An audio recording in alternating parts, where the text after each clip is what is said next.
Hello everyone, today I am gonna speak about anterior radial head dislocation, Hume's fracture, types of Monteggia fracture and all. Firstly, how will you diagnose if there is radial head dislocation or not? For that, you have to draw on X-ray radiocapitellar line.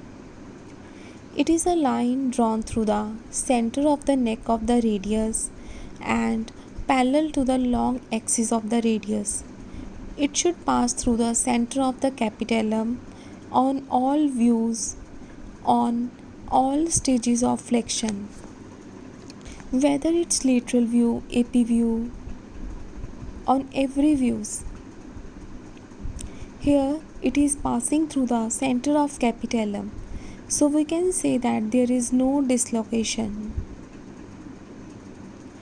In this X-ray you can see, in this image you can see there is no radiocapitellar line is not passing through capitellum. This X-ray is showing you Hume's fracture of olecranon process of ulna with an associated anterior dislocation of radial head. Anterior radial head dislocation in adults, sometimes it may be compatible with useful function of elbow, but flexion is hindered. If disability is enough to justify surgery, do radial head excision. In young, it may be congenital or isolated injury or in association with Monteggia fracture. If it is compatible with function of elbow, then it may be compatible, but as child grows, carrying angle increases and radial head becomes deformed.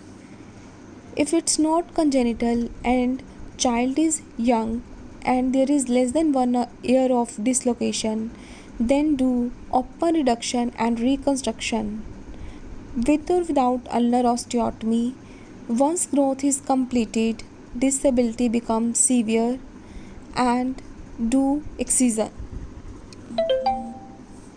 Hume's fracture you have done already. This pic is showing you anterior dislocation of radius. Age is more than 10 years. As you can see, olecranon epiphysis. Radial head is dislocated anteriorly. Epiphysis can also be seen of radial head. Fracture shaft of ulna with anterior angulation is seen. This is type 1 Monteggia fracture. As there is anterior head dislocation or extension type, it is a most common type, 60%. Type 2 is posterior radial head dislocation or flexion type. It is 15%. Type 3 is lateral type, which is 20%. Type 4 is fracture both bone forearm with anterior dislocation of radial head. So these were few things about anterior radial head dislocation. Thank you so much for watching.